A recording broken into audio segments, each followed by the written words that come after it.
술과 함께 떠나는 한시 여행 김삿갓 편 제2화입니다. 지난 시간 우리는 장원급제의 영광이 한순간에 폐련이라는 비극으로 바뀌는 장면을 목격했습니다. 네.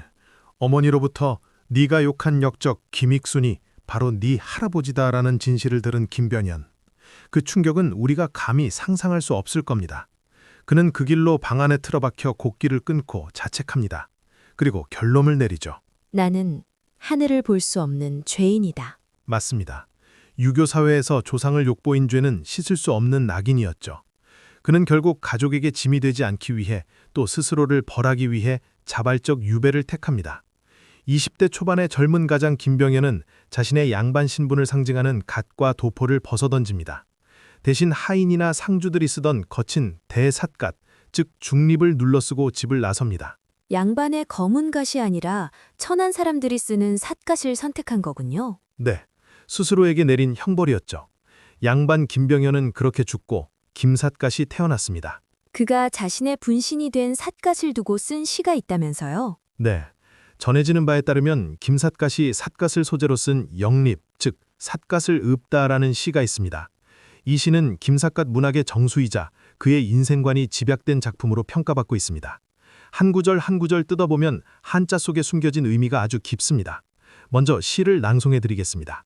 부부 아립틈 허주 둥둥 뜬 내 삿갓은 빈배와 같다네.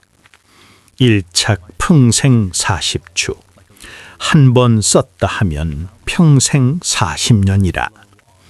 목수 경장 수야독 목동은 가벼운 차림으로 들소를 따라가고 어웅 본색 반사구 어부는 본래 모습 그대로 갈매기와 버타네.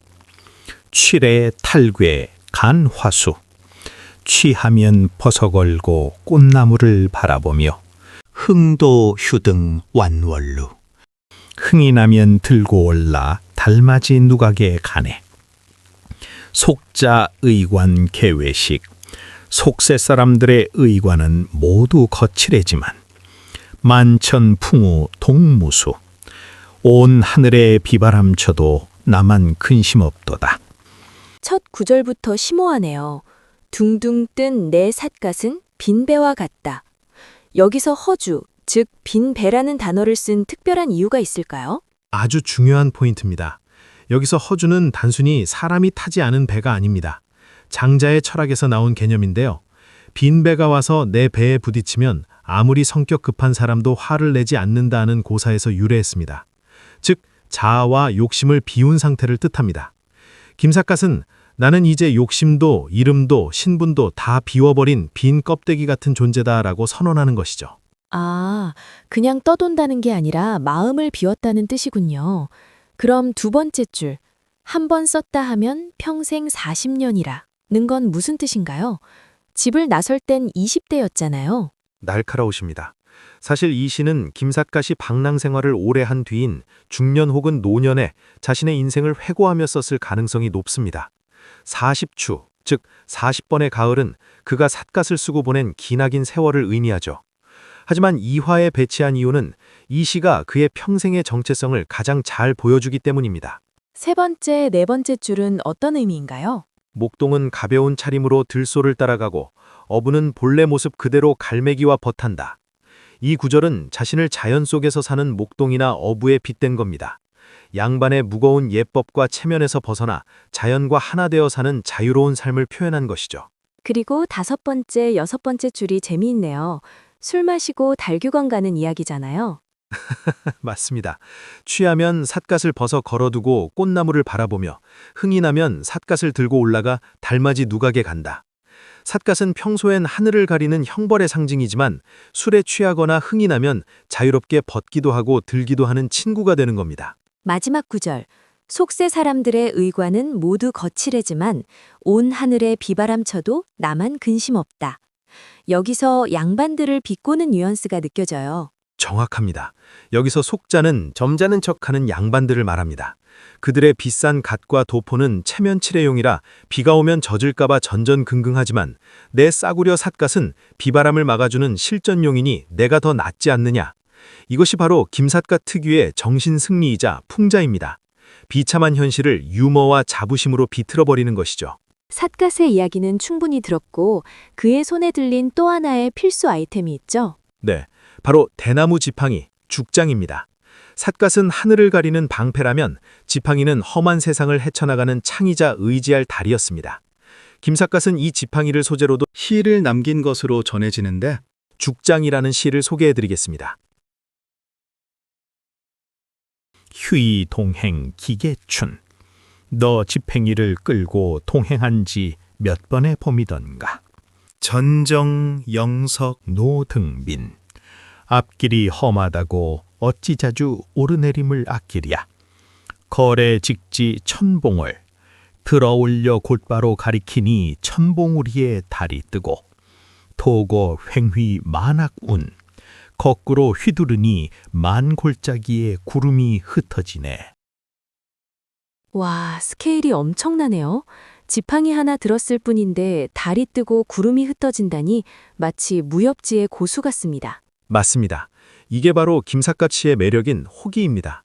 남들이 보면 그저 거짓골을 한 나그네의 낡은 나무 막대기일 뿐이지만 김삿갓 시 속에서 이 지팡이는 세상을 호령하는 지휘봉이 됩니다. 천봉월과 만학운이라는 웅장한 대구를 사용해서 자신의 초라한 행색을 우주적인 스케일로 확장시켜버리죠. 첫 구절에서 너 지팡이를 끌고 동행한 게 몇 번의 봄이던가 라고 했는데 지팡이를 마치 친구처럼 대하네요. 정확한 관찰입니다. 김삿갓에게 지팡이는 단순한 도구가 아니라 평생을 함께한 동반자였습니다. 외로운 방랑길에서 유일하게 의지할 수 있는 존재였죠. 그래서 사물의 인격을 부여해서 너라고 부르며 대화를 나눈 겁니다. 삿갓과 지팡이 둘 다 대나무로 만든 거네요. 그렇습니다. 그래서 사자성어로 죽장망회라는 말이 있습니다. 대나무 지팡이와 집신이라는 뜻으로 가장 소박한 차림으로 떠나는 여행을 의미하죠. 김삿갓은 스스로를 죽장군이라고 칭하기도 합니다. 대나무 지팡이를 인격화해서 장군이라고 부른 거죠. 외로움을 달래기 위해 사물의 인격을 부여하고 친구처럼 지낸 겁니다. 고독이 느껴지면서도 참 낭만적이네요. 그런데 선생님, 김삿갓 씨는 한자를 잘 모르면 이해하기 힘든가요? 사실 김삿갓 씨의 진가는 언어 유희에 있습니다. 어려운 한자를 썼지만 그걸 우리말 소리로 읽으면 욕설이 되거나 전혀 다른 뜻이 되는 경우가 많습니다. 오늘 소개한 영립과 죽장은 비교적 진지한 정통 한시에 속하지만 다음 화부터 소개할 시들은 한자를 가지고 노는 파자와 이중적 의미가 폭발합니다. 비극적인 운명 때문에 삿갓을 썼지만 그 삿갓 덕분에 세상의 눈치를 보지 않고 마음껏 시를 읊을 수 있게 된 김삿갓.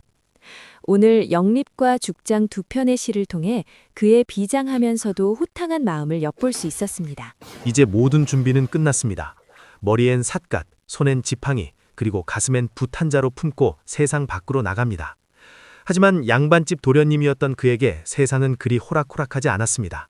당장 오늘 저녁 먹을 밥과 잠잘 곳부터가 문제였죠.